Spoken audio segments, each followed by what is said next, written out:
Welcome to episode 6. We thank you for joining on another armchair excursion with the Rogue Researcher and me, Bradley Wilson.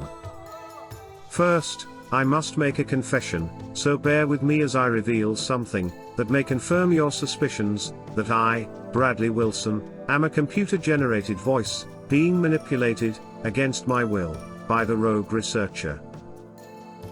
The way he butchers up the Queen's English is an absolute disgrace, so please don't shoot the messenger.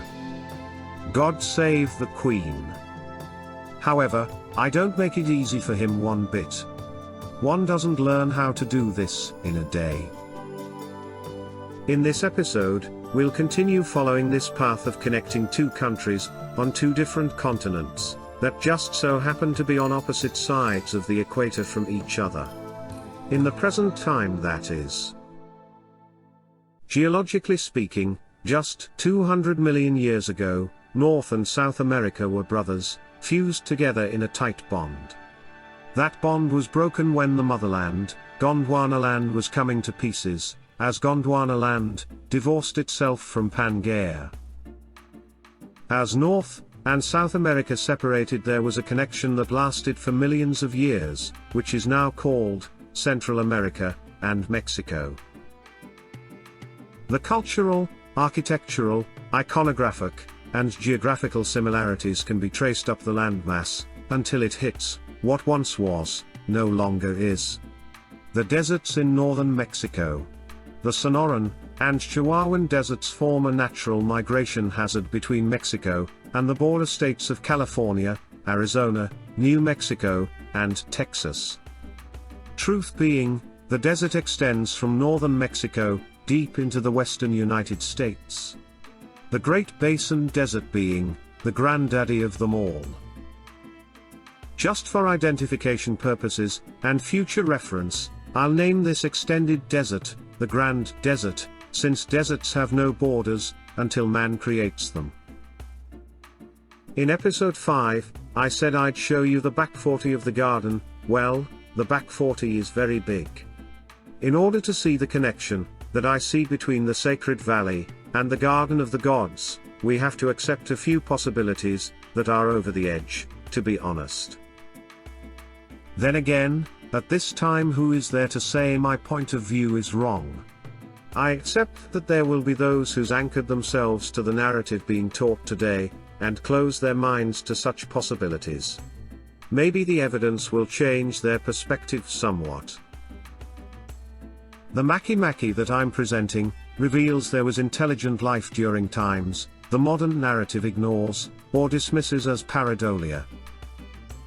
Personally, I'm more struck by the creativeness the ancient sculptures exhibited in transforming these natural formations into works of art that reveal connections to times we can't ignore anymore. The creators of Makemake turned the geological clock back to bygone eras, where this connection was more than possible. What would the signs be that connect to times that could possibly go back tens, or even hundreds of millions of years? Let's see if we can find a few hidden in the mix. I believe when all the evidence is laid out on the table, it will open a line of questioning that hasn't been initiated before. What will it take to bring this image into focus? What is, and where is, this evidence? That answer is very simple: it's hiding in plain sight, and overlooked because someone says it's pareidolia. When I find an image that is out of context, that tells me it's worthy of further investigation. Pareidolia is similar to daydreaming, and letting your imagination grab a fleeting moment, whisking through the clouds, but Makemake is deliberate, and sculpted by hand. Therefore, I believe it would be safe to assume that the artists who created this work had to have seen one to be able to create the replica, or is that reaching too far into the bag of wishes? If we were to run with that obvious bit of insight, that this Makemake is 70 million years, or older than what the experts are telling us, what does that tell you? It speaks loudly to me. The sad thing is, the experts don't acknowledge this image. If they are aware the local archaeologist keeps it secreted from the public. There are countless images, found on the vertical standing sandstone formations, and hidden within the landscape at the Garden of the Gods. For preservation purposes, I'm not exposing the locations to some places I wandered upon, in my 4 years of intensive meandering, for a reason.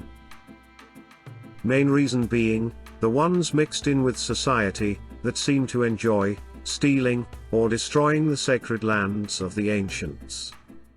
As rumor has it, there were some religious types that crept into the garden, and dynamited a bunch of the images, due to their religious belief that Satan left these images to confuse us. Okay guys, we're over here and we're looking at the left side of one of the sandstone formations out here.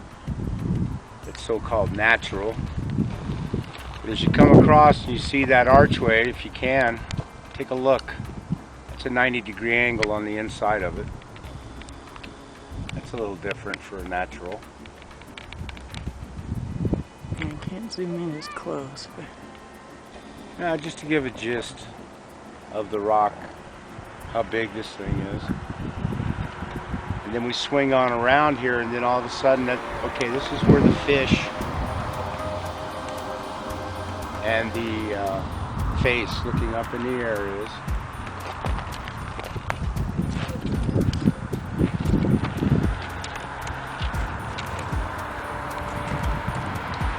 And notice on top of the fish too, it looks like there's a fin, or part of what was carved in as a fin for the top of it. And from this angle here, it really looks like an anglerfish to me. It's a morph. Depends on what angle you're looking at it from.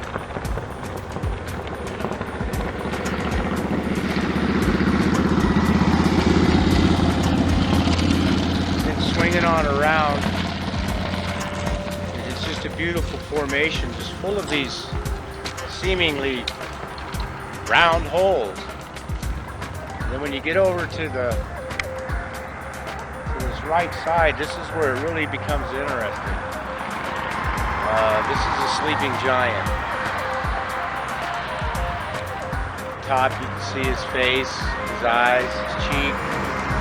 And you can see where the material was removed away to give him a cheek relief. And also you can see where the mouth has been cut. It's been scooped out, and they even left support columns on the inside of it.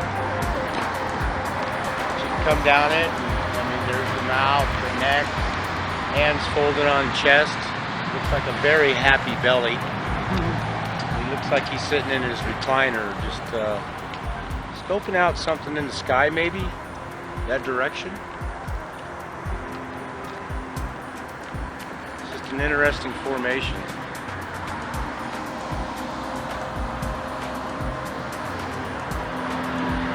Many secrets here.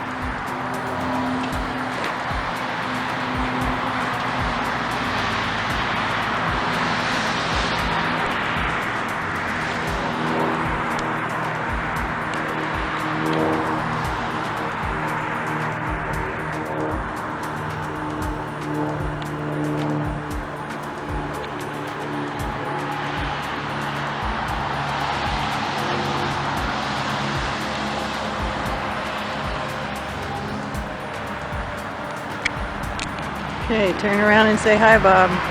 Hey, it's happening. This is one of the mysteries here. This is a strange rock, guys. Looks like it's been around for 350 million years and doing well. Let's go find that arch.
is my butt.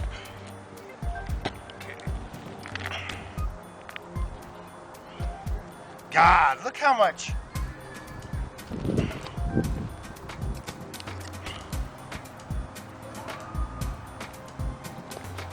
Keep talking. Look how much bigger this is than I am. I'm 6 foot. Okay, this is my head in the hole. Okay. Now I'm going to move down to where the curvature of my spine matches this. Now I'll get a picture. I got it. Okay, then I move down to where my leg and here.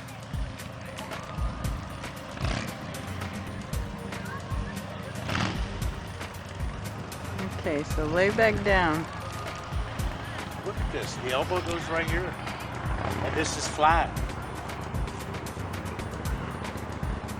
Whoa. Okay, lay back down for a second. Oh yeah, holy cow. Holy shit.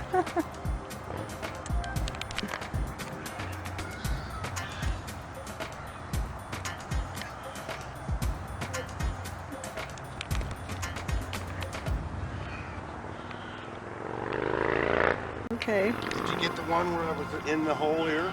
well let me come around. Yeah, watch out for that edge over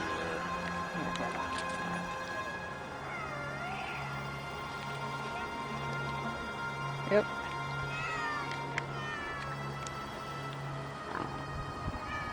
Okay, lift your arm up out of there, set.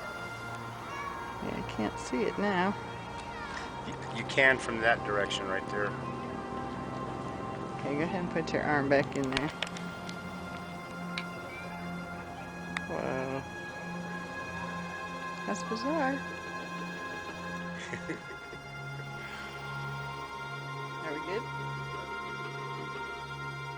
I find our family tree is very similar to the pinyon pine. We both have many dead branches, and like us, when one branch dies, the other branches continue to flourish. During years of drought, one branch of the pinyon pine either gives up its growth for the other, or the other takes the sustenance, so they may survive. Someday, the Homo sapiens sapien may be the branch of the family tree that's forced into the firewood stage of existence, to be turned into ash and smoke when the wildfire burns and blows the ash into the winds of time. Earlier in the video, I said when I find an image out of context, I meant finding something that doesn't belong in the scenario you are studying at the time. For instance, 8 years ago, when we resubmitted the Egyptian hieroglyphs, located in Carryong, Australia, to the Egyptian Ministry of Antiquities, we were told they were found out of context. Since they are located outside of Egypt, they couldn't be accepted as Egyptian, even though it's been proven that 99% of the glyphs are authentic. In the future we'll do some excursions into another land down under Australia, so stay tuned. As I learn to read the Makki Makki I've located, I feel the layers of time peeling away, and I'm reminded of something King Solomon said. That there is nothing new under the sun. I believe him 100%. When I say I'm learning to read Makki Makki, I mean just that.